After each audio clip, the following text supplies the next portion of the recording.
There are particularly places in our annual conference that were impacted by disaffiliations in particular ways, especially those places where United Methodist churches were left isolated, like in the southwestern part of Nebraska. Our churches and our people have really taken this to heart. They have reclaimed who we are as United Methodists.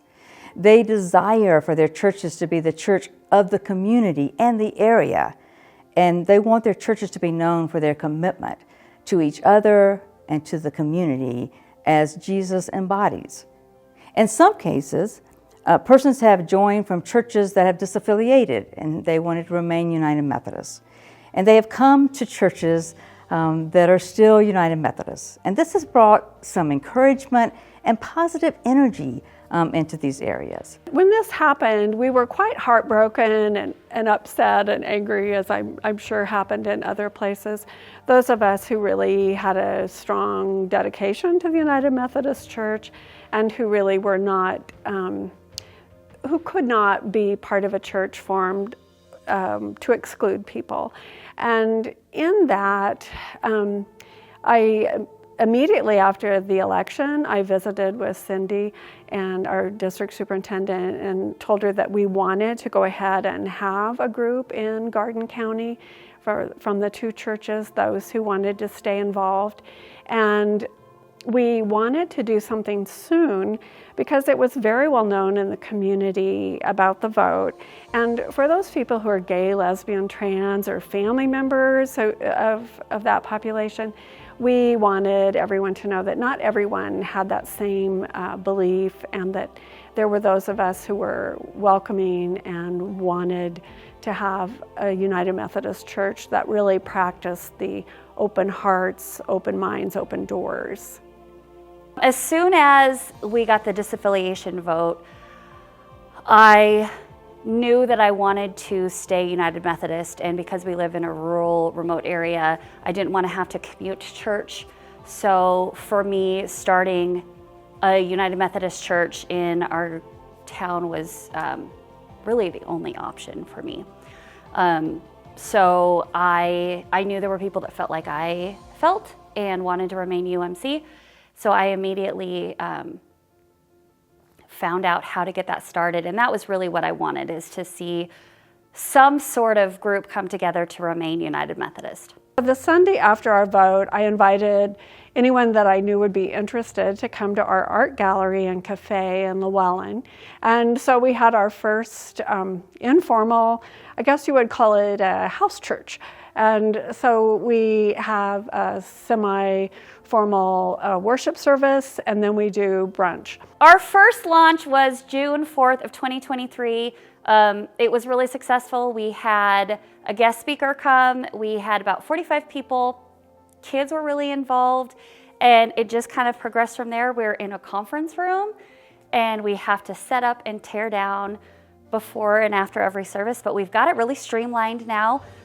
We bring in speakers every week, and we also have that process, and our worship service pretty streamlined too, so it's really exciting.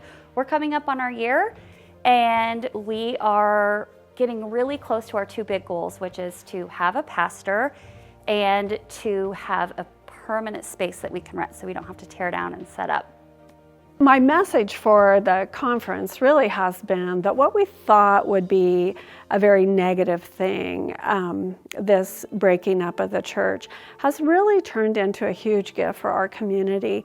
And those of us who are attending, we just had our 1-year celebration, and we realized that we started with this angry, heartbroken place, but we're now very much grateful, and that there are the gifts that have come out of how things have happened. First, that we're attracting people who were not comfortable before, and they want the spiritual community.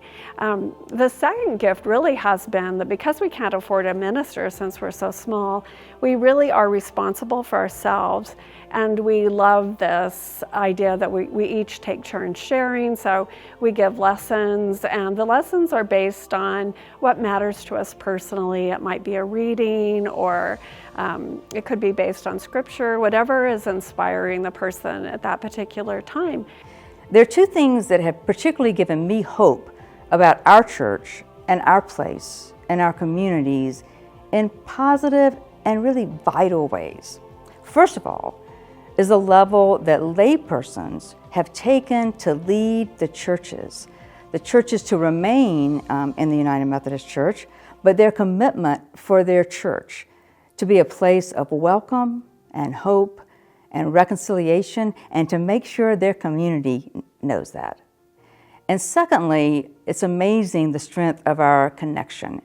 The United Methodist Connection provides support in so many ways. I've seen pastors and even churches have reached out to me and they say, okay, we know this church is in an isolated area. What can we do? How can we help? We want those churches who stayed United Methodist in isolated areas to be well served by us.